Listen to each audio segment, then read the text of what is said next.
যেদিন আমি বাসায় এই ভর্তাটা বানাই, বিলিভ মি, আমি একটু ভাতের চাল বেশি করেই নিই। কারণ এই ভর্তাটা এত বেশি মজা হয়, আমি এবং আমার বাসার সবাই অনেক বেশি পছন্দ করে এই ভর্তাটা খাই। আপনারা যারা এখনও এইভাবে ভর্তা তৈরি করে খাননি, তাদের বলবো সম্পূর্ণ ভিডিওটি দেখবেন, তাহলে এইভাবে অবশ্যই একবার ভর্তা তৈরি করে খাবেন। এই ভর্তার আপনি প্রেমে পড়ে যাবেন। তো ভর্তাটি তৈরি করার জন্য প্রথমেই আমি এখানে নিয়েছি কিছু লাউয়ের খোসা। তো প্রথমেই আমি কিছু লাউয়ের খোসা সুন্দর মতো ধুয়ে নিয়েছি। তারপর একটি প্যানে দিয়ে পরিমাণ মতো পানি দিয়ে এটিকে আমি সিদ্ধ করে নেব। দেন আমি সিদ্ধ করে তুলে রেখেছি।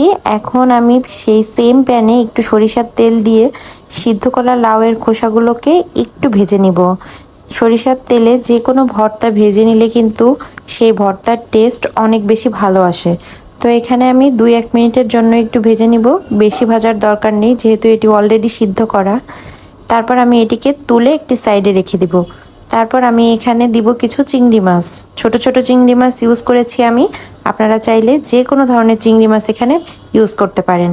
তো এখন আমি চিংড়ি মাছের ভেতর সামান্য একটু লবণ আর একটু হলুদ দিয়ে চিংড়ি মাছটাও ভেজে নেব।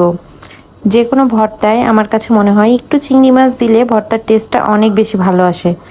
তো তারপরে আমি এখানে বেশ কিছু পরিমাণ পেঁয়াজ, রসুন, কিছু শুকনো মরিচ আর কাঁচামরিচ আরও একটু সরিষার তেল দিয়ে টেলে নিয়েছিলাম।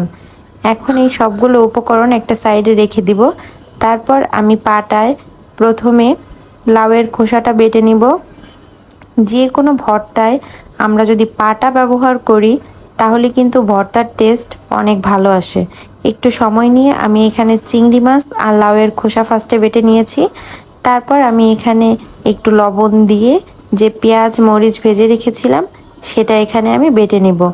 আর সব শেষে আমি এখানে ইউজ করব আরও একটি ইনগ্রিডিয়েন্টস, যেটি ইউজ করলে ভর্তা থেকে এত সুন্দর একটি স্মেল বের হবে, স্মেলেই আপনি 1 প্লেট ভাত অনায়াসে খেয়ে ফেলতে পারবেন।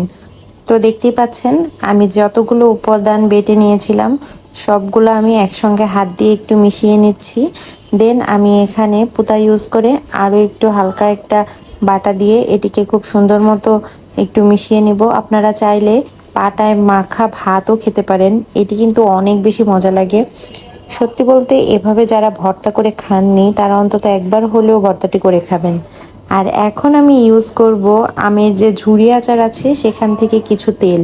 এই তেলটা এত ফ্লেভারফুল অ্যান্ড এই তেলটা খেতে অনেক বেশি মজা লাগে।